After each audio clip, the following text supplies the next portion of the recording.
گمراہی یہاں سے زیادہ ہو سکتی ہے۔ ہم کسی ایک بھی نبی کا انکار نہیں کر سکتے۔ اب آپ کو میں بتاؤں، کوئی اگر مسلمان ایسا ہے وہ کہتا ہے میں میرے نبی محمد صلی اللہ تعالیٰ علیہ وسلم پر ایمان لاتا ہوں، لیکن مجھے عیسیٰ سے کیا غرض، معاذ اللہ رب العالمین۔ اگر کوئی کہتا ہے میں عیسیٰ علیہ السلام کو نہیں مانتا، وہ ہمارے نبی تھے بھی نہیں، پچھلے زمانے کے نبی تھے، میں تو رسول پاک کو پورا پورا مانتا ہوں،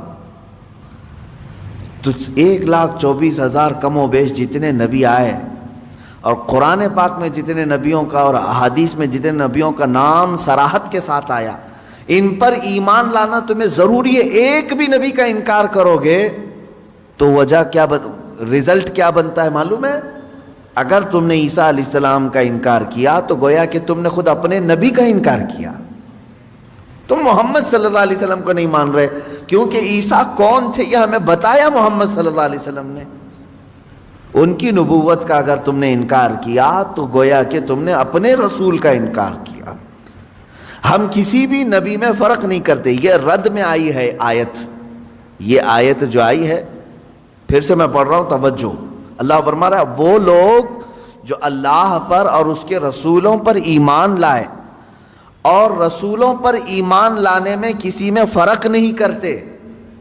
فرق نہیں کرتے مطلب ایسا نہیں کرتے کہ ایک نبی کو مانتے ہیں ایک نبی کو چھوڑتے ہیں، ایسا نہیں کرتے، تب رب تعالیٰ فرما رہا ہے ان کو اللہ پورا کا پورا اجر عطا کرے گا، پورا کا پورا اجر عطا کرے گا۔ اس اجر کے مستحق اگر دنیا میں کوئی ہے تو وہ مسلمان ہے۔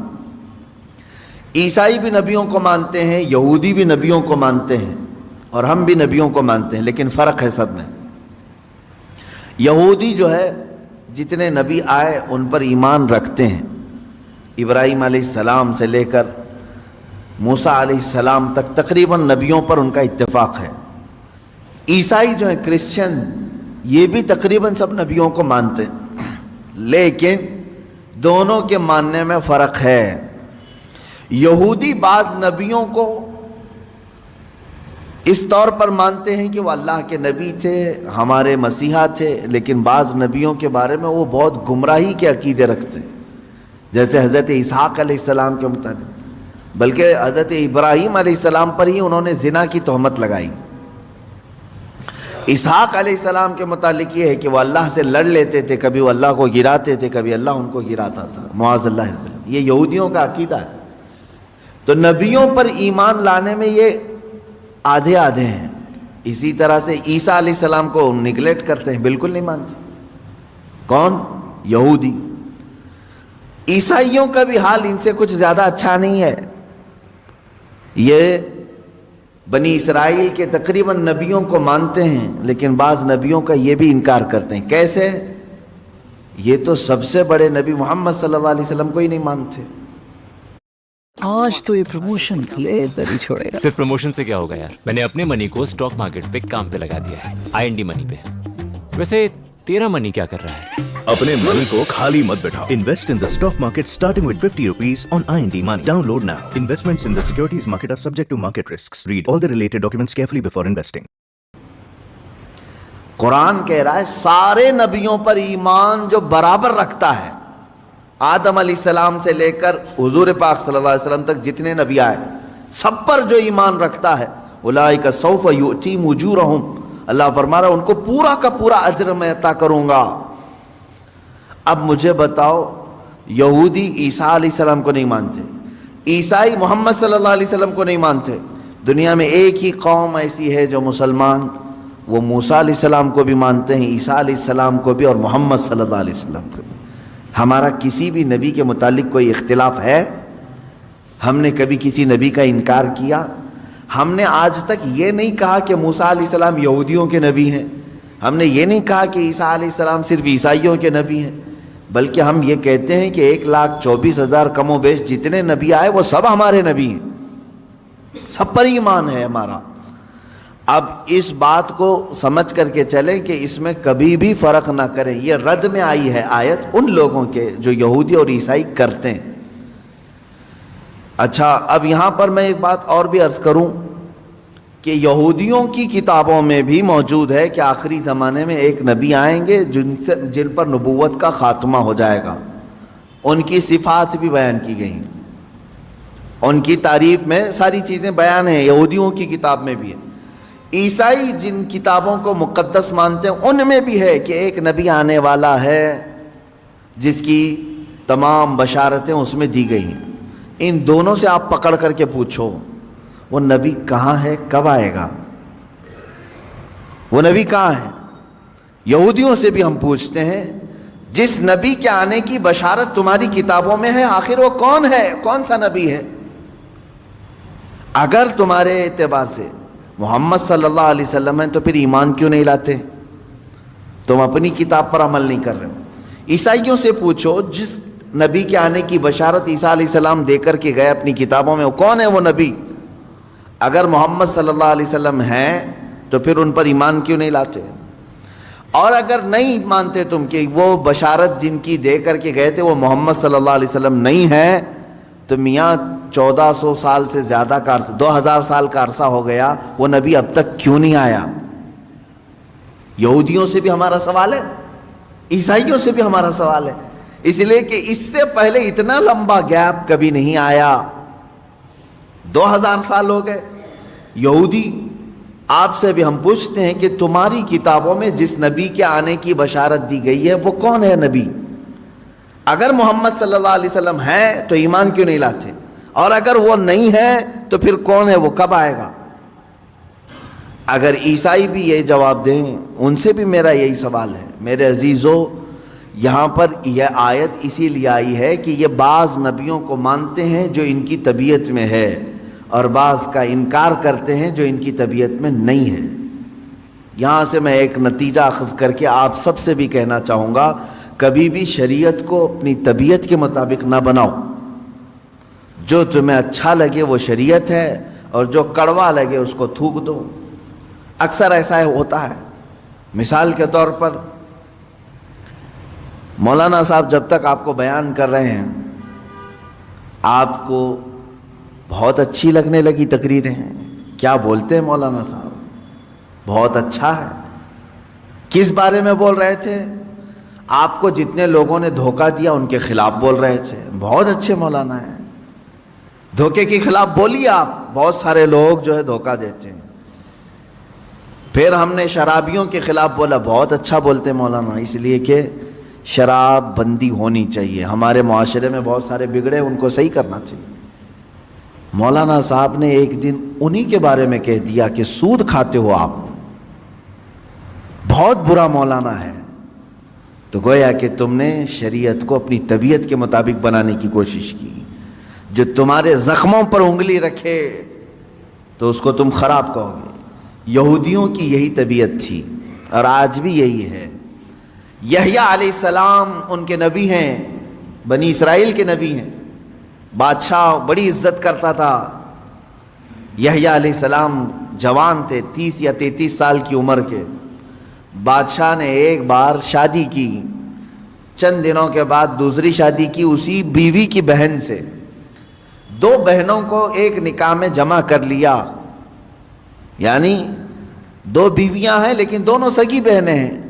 یحییٰ علیہ السلام نے فتویٰ دیا کہ شریعت میں 2 بہنوں کا ایک ساتھ رکھنا حرام ہے. اس نے کہا میں بادشاہ ہوں. حضرت یحییٰ علیہ السلام نے فرمایا اللہ سب سے بڑا بادشاہ ہے, قانون اس کا ہے, تم بندے ہو, سب کے لیے ہے یہ شریعت. اس نے دھمکیاں دیں, کہا کہ آپ غلط کہہ رہے ہیں, میرے خلاف مت کہیں. حضرت یحییٰ علیہ السلام ڈٹے رہے, یہاں تک کہ بادشاہ نے یحییٰ علیہ السلام کا قتل کر دیا. آپ کا سر مبارک الگ کر دیا, جسم الگ کر دیا, کاٹ دیا. کس بنیاد پر؟ اس کے زخم پر انگلی رکھا تھا, برائی پر تنبیہ کی تھی. نبیوں کے ساتھ یہودی یہی کرتے رہے. ان کو اگر کسی بات کی تنبیہ کی جاتی تو ان کے خلاف کھڑے ہو جاتے, ان کو مار ڈالتے. کئی نبیوں کا قتل کیا انہوں نے. موسیٰ علیہ الصلوۃ والتسلیم نے کیا کیا؟ زکوٰۃ کا حکم آیا تو سب سے کہا کہ زکوٰۃ دے دینا. قارون جو زمانے کا بڑا مالدار تھا, وہ موسیٰ علیہ السلام کے رشتے میں بھی آتا تھا. اس سے بھی کہا کہ قارون تو اپنے خزانوں کی زکوٰۃ نکال. اب جب زکوٰۃ نکالنے کے لیے دیکھا تو کئی خزانے صرف زکوٰۃ میں جا رہے تھے، حالانکہ اس کو رعایت ملی تھی. اس نے کیا کیا؟ ہونا یہ چاہیے تھا کہ میری اصلاح کے لیے اگر کوئی بیان کر رہا ہے تو میں اپنے آپ کو اصلاح کی طرف لے جاؤں، کوشش کروں بدل لوں. نہیں، دنیا دار کی طبیعت یہ ہوتی ہے کہ جو بول رہا ہے اسی کی زبان کو بند کر دو. اس نے عورت خریدی، پیسے دے کر کے طوائف کو مجمع میں لے آیا اور کہا کہ میں موسیٰ سے سوال کروں گا زنا کی سزا کیا ہے. جب وہ جواب دے رہے ہوں گے تو اے خاتون تو کھڑی ہو کر کے کہہ دینا میرے پیٹ میں موسیٰ کے زنا سے بچہ پل رہا ہے. معاذ اللہ رب العالمین. اتنی غلیظ حرکت، اتنی نیچ حرکت قارون نے کی. کس کے خلاف؟ موسیٰ علیہ السلام کے. سکھا کر کے عورت کو مجمع میں لے آیا. عورت بیٹھی ہوئی تھی. اس نے سوال کیا کہ اے موسیٰ علیہ السلام، اللہ کے نبی ہیں آپ، مسئلہ بتائیں کہ اگر کسی شادی شدہ مرد نے کسی عورت سے زنا کیا ہے تو کیا سزا ہے اس کی؟ کہا رجم کیا جائے گا، پتھروں سے ہلاک کیا جائے گا. اس نے اشارہ کیا عورت کی طرف، اٹھ تو بتا تیرے ساتھ زنا کس نے کیا ہے؟ وہ خاتون کھڑی ہوتی ہے اور کپ کپی طاری ہو گئی، جلال موسوی کو برداشت نہیں کر سکی. اس نے اگل دیا، کہا قارون مجھے پیسے دے کر کے یہاں لایا ہے، پیسے دے کر کے یہاں لایا ہے. اتنا کہنا تھا موسیٰ علیہ السلام کو جلال آیا. آپ نے کہا اے زمین پھٹ جا اور قارون کو اس کے خزانوں سمیت نگل جا. دھسا دیا گیا. وہ تو اللہ کا عذاب تھا اس کے اوپر. میں یہاں پوچھنا چاہتا ہوں موسیٰ علیہ السلام کے ساتھ اتنی گری ہوئی حرکت قارون نے کیوں کی؟ اس لیے کہ نبی نے برائی پر انگلی رکھی، اسے صرف اچھائی کی تنبیہ کی. عزیزان گرامی وقار، یہ طبیعت کبھی اپنی نہ بنانا کہ اگر برائیوں کے خلاف کوئی تمہیں بیان کرے یا نصیحت کرے تو اس کے پیچھے مت پڑ جانا، اس کے پیچھے مت پڑ جاؤ. کوشش یہ کرو کہ وہ برائی ہم سے نکل جائے. آپ زندگی میں کبھی ایسا کرتے ہو؟ ڈاکٹر نے علاج کے دوران یہ کہہ دیا کہ پیٹ میں السر ہے تو ڈاکٹر کے پیچھے پڑ جاؤ کہ اس کا پیٹ پھاڑ کر کے رکھوں گا میں، مجھے کہا کیسے اس نے السر ہے. نہیں، تمہیں معلوم ہے عقل ہے اتنی. ڈاکٹر میری بیماری کو بول رہا ہے، ہو سکتا ہے اندر. اگر ڈاکٹر نے کبھی کہہ دیا تمہیں آپ کو ہارٹ کا پرابلم ہے، بلاکیج ہے، دوڑے دوڑے بھاگتے ہو، کیا علاج کروں ڈاکٹر صاحب بتائیں تو صحیح. کوئی ایک بندہ مجھے بتائیں جو بدلے میں یوں کہہ دے ڈاکٹر تیری ہر نس کو میں پھاڑ دوں گا. تو نے بولا کیسے مجھے؟ میرے بلاکیج ہے؟ نہیں، وہ جب تمہیں کہہ رہا ہے تمہارے اندر بیماری ہے تو تم مان لیتے ہو، ایکسیپٹ کرتے ہو. یہی بات ایک عالم دین اور ایک خطیب شرع سے بھی تمہیں اسی طرح کا سلوک رکھنا چاہیے کہ اگر موجودہ خرابیوں اور برائیوں پر وہ تنبیہ کرے، کوشش یہ کریں کہ ان برائیوں کو اپنے اندر سے نکالیں، نہ یہ کہ اس کے پیچھے پڑ جائیں. ہمارے بعض علماء نے یہ کہا تھا کہ قوم کا حال یہ ہے کہ پتہ نہیں وہ نیت کرتے ہیں امام کے پیچھے، کیا کہہ کر کے نیت کرتے ہیں معلوم نہیں. نماز میں عشاء کی 4 رکعت فرض نماز واسطے اللہ کے، پیچھے اس امام کے. تو اب یہ سمجھ میں نہیں آتا پیچھے اس امام کے مطلب کیا ہے. یعنی صرف نماز میں پیچھے ہے یا پھر پوری زندگی اس کے پیچھے پڑنا ہے؟ میرے عزیزو، داعیان دین اور داعیان حق کے ساتھ انصاف کا معاملہ ہو. یہ میں اپنے لیے نہیں کہہ رہا ہوں، میرے پیچھے پورے پڑ جاؤ، کوئی معاملہ نہیں. لیکن جو رسول کریم صلی اللہ تعالیٰ علیہ وسلم کی شریعت طاہرہ اور دین حق کو لے کر تمہارے درمیان آئے، ان کے ساتھ وہی سلوک کرو جو آپ کے جسمانی مرض کے لیے ڈاکٹر کے ساتھ آپ سلوک کرتے ہو.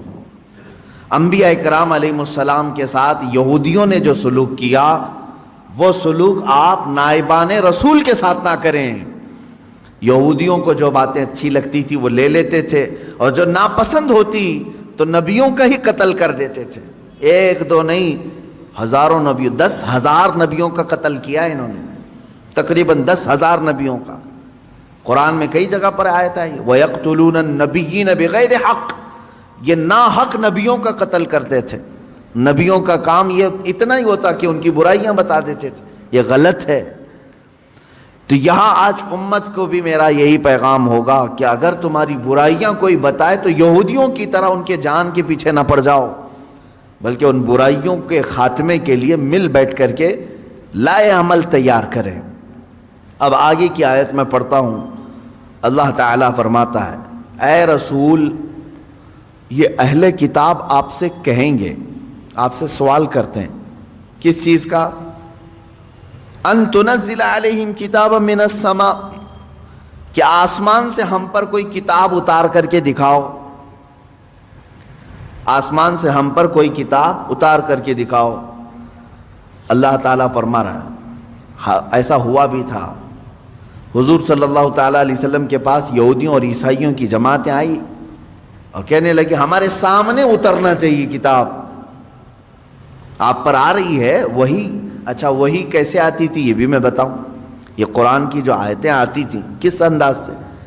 میرے آقا صلی اللہ تعالیٰ علیہ وسلم بیٹھے ہوئے ہیں، اچانک جو صحابہ ہیں، صحابہ اکرام محسوس کرتے تھے حضور صلی اللہ علیہ وسلم ٹھنڈیوں کے زمانے میں پیشانی سے بہت تیز پسینہ بہنے لگ جاتا تھا. سخت ٹھنڈیاں ہی کیوں نہ ہو، موٹے موٹے پسینے کی بوندیں گرنے لگتی تھیں. صحابہ سمجھتے کہ وہی اتر رہی ہے، قرآن کی آیتیں اتر رہی ہیں میرے آقا صلی اللہ علیہ وسلم پر. شروع میں حضور اکرم صلی اللہ تعالیٰ علیہ وسلم کی حدیث ہیں، بخاری شریف کی شروعات میں کتاب بدء الوحی میں ہے کہ گھنٹیوں جیسی آواز آتی تھی. سلسلۃ الجرس اس کو کہا گیا ہے، جیسے گھنٹی بجتی ہے اس طرح کی آواز آتی اور قرآن کی آیتیں اتر رہی ہوتی تھی.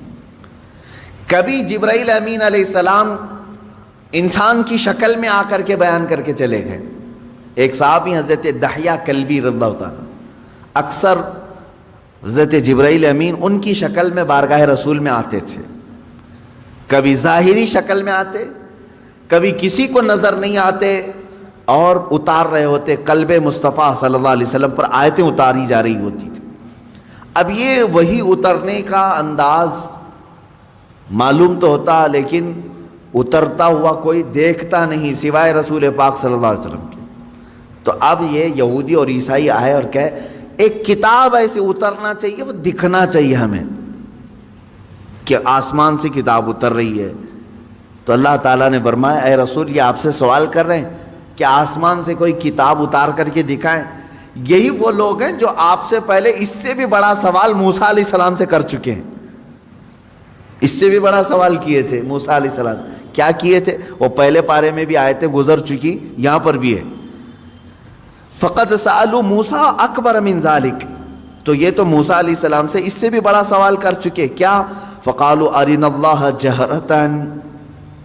انہوں نے کہا تھا موسیٰ علیہ السلام سے، یہ یہودیوں نے، اچھا آپ اللہ اللہ کہہ رہے ہیں بہت، ہم اللہ کو سامنے دیکھنا چاہتے ہیں، دیکھ کر کے ایمان لائیں گے. لن نؤمن حتی نری اللہ جہرتا، قرآن میں ہے. وہ ضد کر کے بیٹھے ہم اس وقت تک ایمان نہیں لائیں گے جب تک اللہ ہم کو دکھے گا نہیں. میرے عزیزو یہ بڑا سوال موسیٰ علیہ السلام سے کیا تھا انہوں نے، موسیٰ علیہ السلام سے. تو ہوا کیا ان کے ساتھ؟ اللہ فرماتا فَأَخَذَتْهُمُ الصَّاعِقَةُ بِظُلْمِهِمْ. اس طرح کا سوال کرنے پر اچانک ایک بجلی چمکی اور اللہ تبارک و تعالیٰ نے ان پر آسمان کو نیچے کر دیا، اتنا کہ اب گرے گا تب گرے گا. خوف کے مارے وہ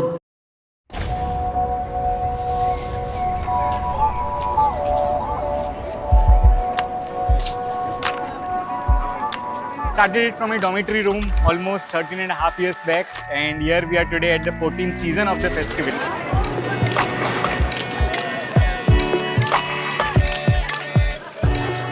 Such an exciting time in India right now, where for the first time we're moving from like this mono. ہمارے وہ پورے دہل گئے. سوال کیا کیا تھا؟ ہم ایمان نہیں لائیں گے جب تک اللہ ہم کو سامنے نہیں دکھے گا. تو اللہ تعالیٰ نے بجلیاں بھیجی، کڑک بھیجی، بہت خطرناک قسم کی کڑک، بجلی کی چمک، اور آسمان نیچے پھٹ کر کے آ گیا، سروں پر آ گیا. اللہ نے روک لیا. اب پھر وہ ایسی ضدی قوم تھی, ان کو اوپر سے آسمان یہاں لا کر کے کھڑا کیا گیا. اب بولو ایمان لاتے ہو یا کیا ہے؟ تو قرآن کی آیت ہے لن نؤمن حتی نری اللہ جہرۃ فاخذتکم الصاعقۃ بظلمہم. تو ان کے بجلی نے کڑک لیا, یہ کڑک آ کر کے انہیں گھیر لی.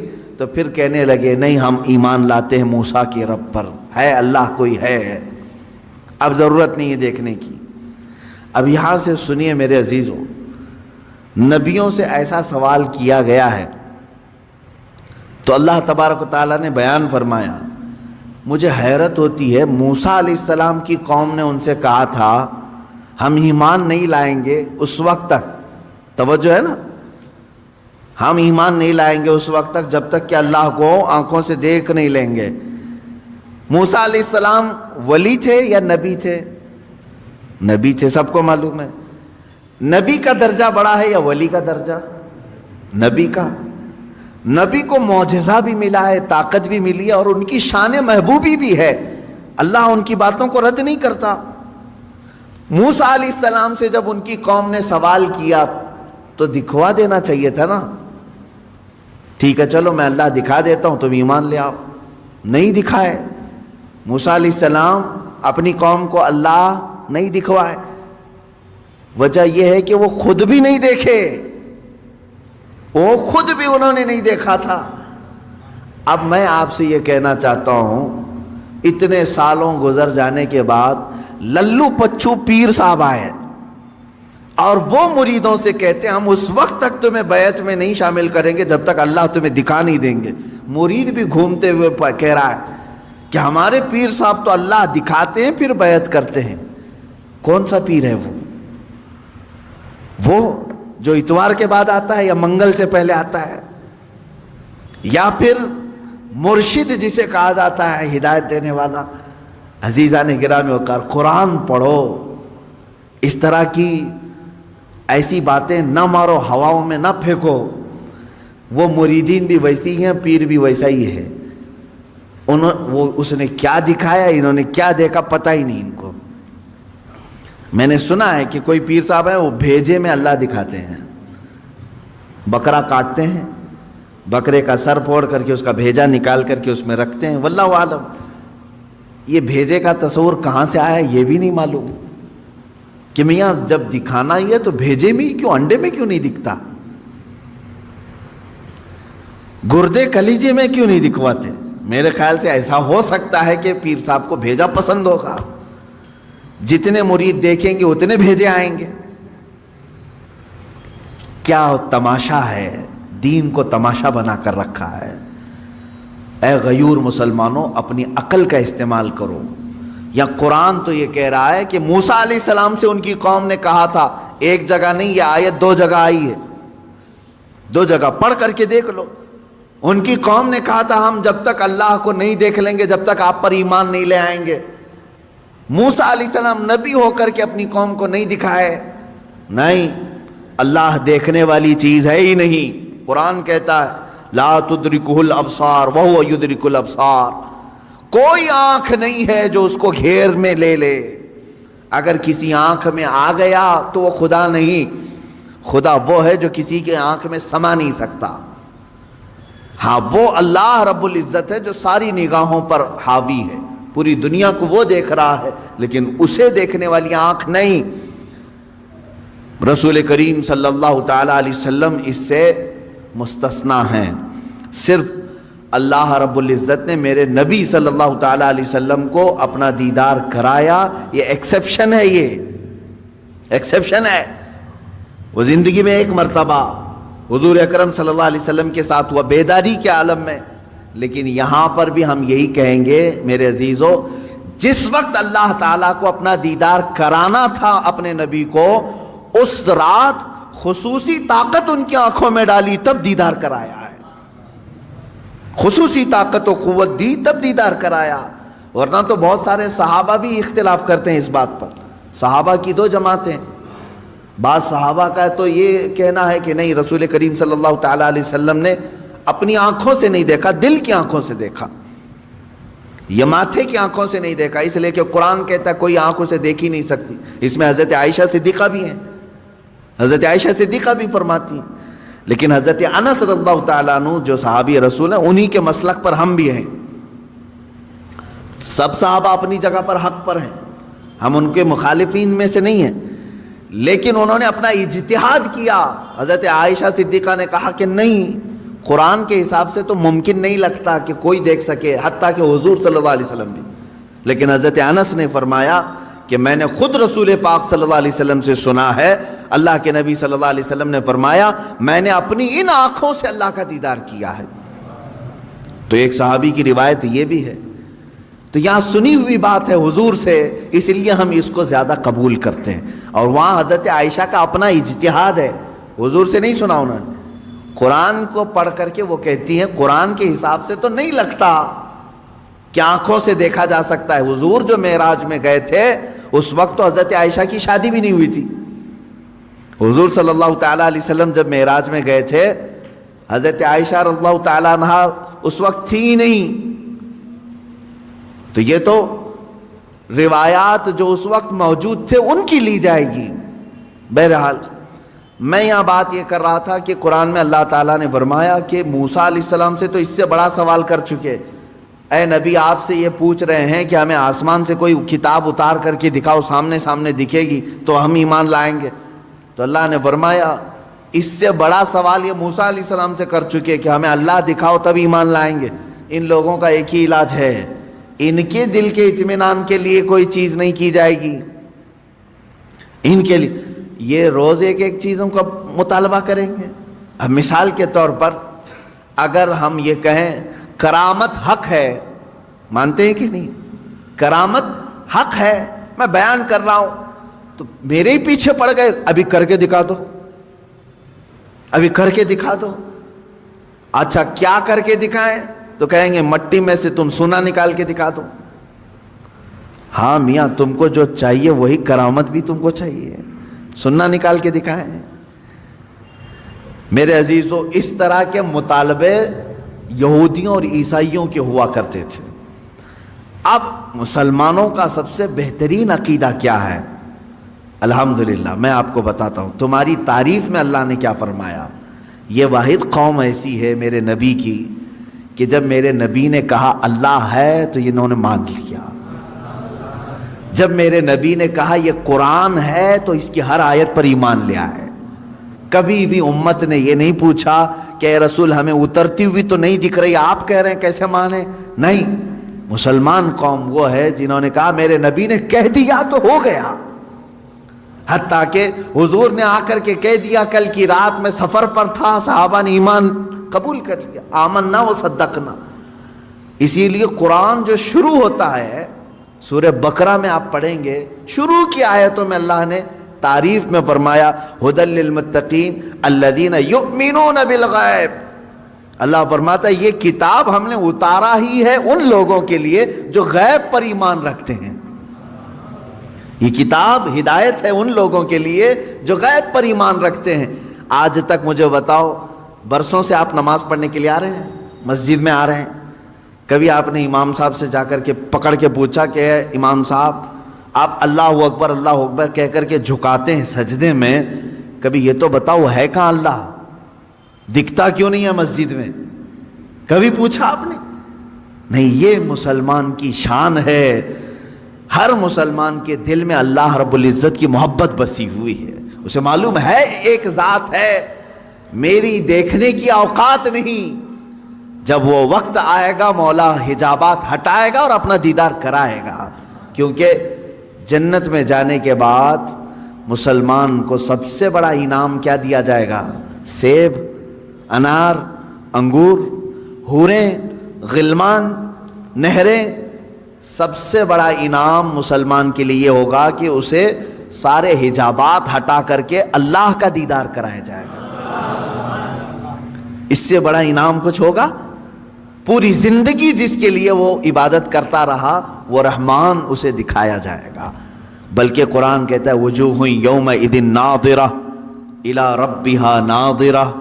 اس دن کچھ چہرے ایسے چمک رہے ہوں گے دمک رہے ہوں گے. یہ سورہ قیامہ کی آیت ہے. کچھ چہرے چمک رہے ہوں گے, دمک رہے ہوں گے. کیوں مولا؟ الی ربھا ناظرہ, اس لیے کہ وہ اپنے رب کے پاس رب کو دیکھ رہے ہوں گے, اس لیے کہ وہ براہ راست اپنے رب کا دیدار کر رہے ہوں گے. ادھر رب کو دیکھ رہے ہوں گے اور چہرے چمک رہے ہوں گے. وہ وقت آئے گا جب تمہیں دیدار کرایا جائے گا. لیکن دنیا میں اس طرح کا مطالبہ کرنا بیجا ہے, نہیں کرنا چاہیے.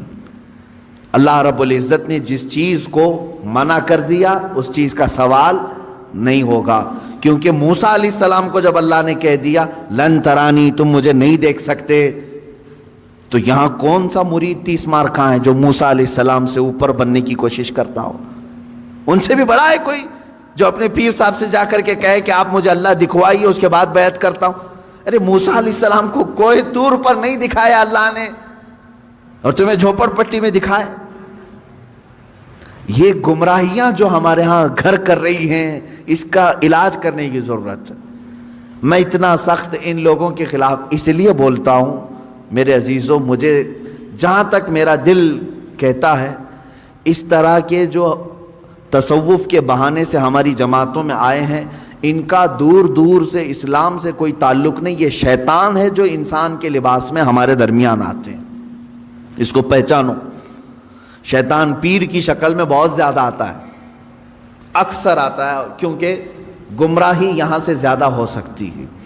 اسی لیے اعلیٰ حضرت رضی اللہ تعالیٰ عنہ نے شرطیں لکھ کر کے رکھی ہیں کہ کس سے بیعت کرو گے, کس سے نہیں کرو, کیونکہ سب سے زیادہ یہاں گرنے کے چانسز یہاں ہیں. یہاں اندھا دھند یقین کیا جاتا ہے پیر کی بات پر, ایسے آنکھ بند کر کے یقین کرنے کا رواج ہے ہمارے درمیان. اس لیے شیطان اس چور راستے سے اندر آتا ہے کہ سارے مریدین آمنا صدقنا کہیں گے. میرے عزیزو, یہ بات میں اپنے لیے بھی کہتا ہوں. آج اگر مجھ سے بھی کوئی بیعت ہے, میرے ہر اس مرید سے بھی میں یہ کہوں گا, اس وقت تک تمہاری بیعت قائم ہے جب تک میں شریعت پر قائم ہوں. جب تک میں شریعت پر قائم ہوں اس وقت تک تمہاری بیعت قائم ہے. اگر مجھے شریعت سے ذرا برابر ہٹا دیکھا, میری بیعت توڑ دو, بلکہ خود ٹوٹ جائے گی, خود ٹوٹ جائے گی. میں پیر ہی نہیں ہوں, میں پیر ہوں, پیر نہیں کہلاؤں گا, پیر. یہ بات اس لیے عرض کر رہا ہوں کہ شریعت کے ترازو میں ہر ایک کو تولو. میں دوسروں کے متعلق نہیں کہہ رہا, مجھے خود تولو. جو مجھ سے بیعت ہوا ہے اس مرید سے بھی میں کہوں گا کہ شریعت کے دائرے, یہ نہیں کہ میرے پیر نے کہہ دیا آنکھ بند کر کے, جیسے آج کے لٹھو مرید ہیں کچھ, پیر صاحب نے کہہ دیا نہیں ہونا ہی ہے انہیں. نہیں, پہلے پرکھو اس کو کہ پیر نے اگر حکم دیا ہے تو رسول پاک کی شریعت کے مطابق دیا کہ نہیں دیا. مفتی اعظم ہند رضی اللہ تعالیٰ عنہ اپنے ایک مرید کو ٹکٹ لانے کے لیے بھیجے, اور وہ ظہر کی نماز قضا کر گیا. عصر کے ٹائم پر پہنچا تو سب سے پہلے مرید سے یہ پوچھا کہ ظہر پڑھی تھی کہ نہیں پڑھی تھی, ظہر تھی یا جمعہ کی تھی. اس نے کہا لائن میں لگا تھا, چھوڑ کے جاتا تو پھر لائن ٹوٹ جاتی اور ٹکٹ بھی نہیں ملتا, آپ کا چھوٹ گئی. تو آپ نے جلال کا اظہار کیا, ٹکٹ پھینک دیا. یہ پیر و مرشد ہے. اور مرید سے یہ کہا تو نے اتنا بڑا گناہ کیا کہ میری فرما برداری کرنے کی غرض سے اللہ کی نافرمانی کر گیا. یہ ہوتا ہے پیر. ہمیشہ یہ یاد رکھنا کہ پیر کی حکم بجاوری کے غرض سے کہیں ایسا نہ ہو جائے کہ اللہ کی نافرمانی ہو جائے. نمبر 1 سب سے پہلا ہمیں جو پرائیورٹی دینی ہے وہ رب ذوالجلال کی ذات ہے. حتیٰ کہ میں نے ایک روایت یہ بھی سنی, بڑے بزرگ عالم دین ہیں میرے والد گرامی, خود سرکار مفتی اعظم ہند سے بیعت فرماتے ہیں. ایک بار آپ تشریف لائے تھے ایک مدرسے میں, نماز پڑھ رہے تھے ظہر کی, گرمیوں کے دن تھے, علامہ صاحب نے بھی اس کو بیان کیا ہے. فرماتے ہیں کہ پیچھے وہ پنکھا لے کر کے جل رہے تھے, گرمی ہو رہی ہے, نماز پڑھ رہے تھے. مفتی اعظم ہند رحمۃ اللہ تعالی, میں سچے پیروں کی بات کر رہا ہوں میرے عزیز, سلام پھیر کر کے اس کا پنکھا کھینچا اور پھینک دیا اور کہا کیا کر رہے ہو؟ کہا حضور گرمی سے پسینے میں آپ شرابور ہیں, میں ہوا کر رہا تھا. تو آپ نے کیا فرمایا جانتے ہیں؟ کہتے ہیں میں خود اللہ کی عبادت میں تھا، اللہ بادشاہ اعظم ہے اور اس کی عبادت کرنے کے وقت بندہ غلام ہے، کیا یہ کسی غلام کے لیے لائق ہو سکتا ہے کہ غلام کی بھی خدمت کی جا رہی ہو؟ جب وہ بادشاہ کی عبادت میں لگا ہو تو غلام کی خدمت ہونی چاہیے۔ یہ فرسٹ پرائیورٹی اللہ رب العزت کی ذات کو دینے کا تصور ہم نے سچے پیروں سے سیکھا ہے۔ یہ نہیں کہ نماز چھوڑو، پیر کی عبادت میں لگا ہے، سب جنت دلا دے گا۔ کہاں کی جنت دلائے گا؟ کون سی جنت دلائے گا؟ بہت سارے پیروں نے اپنے مریدوں کی نمازوں کو برباد کر رکھا ہے، کہا نہیں تمہیں کیا ضرورت ہے، میں سب بخشوا دوں گا، سب بخشوا دوں گا۔ جو پیر ایسا کہتا ہے اسے قبرستان لے کر کے جاؤ، جو بھی مرید مرے اس کے ساتھ دفن کرو، اسے بٹھاؤ اس کے ساتھ۔ منکر نکیر آنے والے پیر صاحب بیٹھو یہاں پر، جب تک پورا حل نہیں ہوگا اٹھ کر کے نہیں جانا، دیکھتے ہیں تمہیں یہ قبرستان تک نہیں جا سکیں گے۔ حشر کے معاملات بہت سخت ہیں، جہاں نوح علیہ السلام ڈر رہے ہیں، موسیٰ علیہ السلام ڈر رہے ہیں قیامت کے دن، پیر صاحب کہتے ہیں میں بخشوا دوں گا۔ انبیاء کرام کا حال یہ ہے۔ حضرت موسیٰ علیہ السلام کے متعلق روایت ہے، حدیث پاک میں، پوری قوم ان کے پاس جائے گی اور کہے کہ سفارش کریں، تو کیا کہتے ہیں جانتے ہیں؟ اے لوگو، دنیا میں مجھ سے ایک عمل ہو گیا تھا، ایک فرعونی کو میں نے گھونسا مارا تھا، وہ مر گیا تھا، قرآن میں اس کا ذکر ہے۔ ایک فرعونی وہ لڑ رہا تھا، کس کے ساتھ؟ موسیٰ علیہ السلام کے خاندان والے ایک آدمی کے ساتھ۔ تو ان کے خاندان والے آدمی نے مدد کے لیے پکارا، آپ گئے، اس کو گھونسا مار دیا، وہ مر گیا۔ دوسرے دن پتا چلا کہ ان کے خاندان والا جو آدمی تھا وہ خود غلطی پر تھا، وہ آدمی نہیں، جس کو موسیٰ علیہ السلام نے مارا وہ غلطی پہ نہیں تھا، یہی غلطی پر تھا، اسی نے مدد کے لیے بلایا، اسی نے مروا دیا۔ موسیٰ علیہ السلام کو اس عمل پر بڑی پشیمانی ہوئی، اور قرآن پاک میں اس کا ذکر ہے۔ موسیٰ علیہ السلام نے رو رو کر کے توبہ کیا، استغفار کیا کہ میرے ہاتھ سے ایک آدمی مر گیا۔ اب حدیث میں سنتے ہیں آپ، قیامت کے دن جب پوری مخلوق موسیٰ علیہ السلام کے پاس شفاعت کے لیے جائے گی تو وہ کہتے ہیں زندگی میں میرے سے ایک عمل ایسا ہو گیا تھا، میرے گھونسے سے ایک ناحق آدمی مر گیا تھا، آج مجھے ڈر ہے کہ اللہ کہیں مجھے وہ سوال نہ کر لے۔ کون کہہ رہا ہے؟ موسیٰ علیہ السلام۔ تم مجھے سفارش کی بات کر رہے ہو، مجھے خود میرے متعلق ڈر لگ رہا ہے کہ میرا وہ عمل مجھ سے پوچھ نہ لیا جائے، میں کہاں سب کی سفارش کروں گا۔ اور یہاں صبح سے شام تک عورتوں کی بھیڑ میں بیٹھا ہوا پیر، وہ کہتا ہے میں سب کی بخشش کروا دوں گا۔ عورتوں، ہاں مرید کرنا جائز ہے عورتوں کے لیے، لیکن مصافحہ، بدن دبانا، مالش کروانا، یہ چیز ہرگز شریعت کی اجازت نہیں دی جاتی۔ ایسے سارے لوگوں کی میں تردید کرتا رہوں گا، اس لیے کہ اپنی قوم پہچانے۔ تم اپنے جسم کے علاج کے لیے جو ڈاکٹر ڈھونڈتے ہو، اچھے سے اچھا ڈاکٹر ڈھونڈتے ہو، MBBS چاہیے، MD چاہیے، اور اپنی روح کے علاج کے لیے جھولا چھاپ، جس کی کوئی شریعت میں علم بھی نہیں، ایسے پیر کو ڈھونڈ لیتے ہو جو تمہاری طبیعت اور تمہارے روح کا علاج کرے گا۔ وہ کیا علاج کرے گا؟ وہ خود بیمار آدمی ہے بیچارہ، روحانی بیمار ہے۔ ہاں، جو روح کا بادشاہ ہوتا ہے تم اس کو دیکھو گے کہ وہ نمازوں کے لیے دوڑ رہا ہوتا ہے، اپنے مریدین سے کہتا ہے تنبیہ کے ساتھ، کچھ بھی چھوٹے لیکن اللہ کی عبادت تم سے نہ چھوٹے۔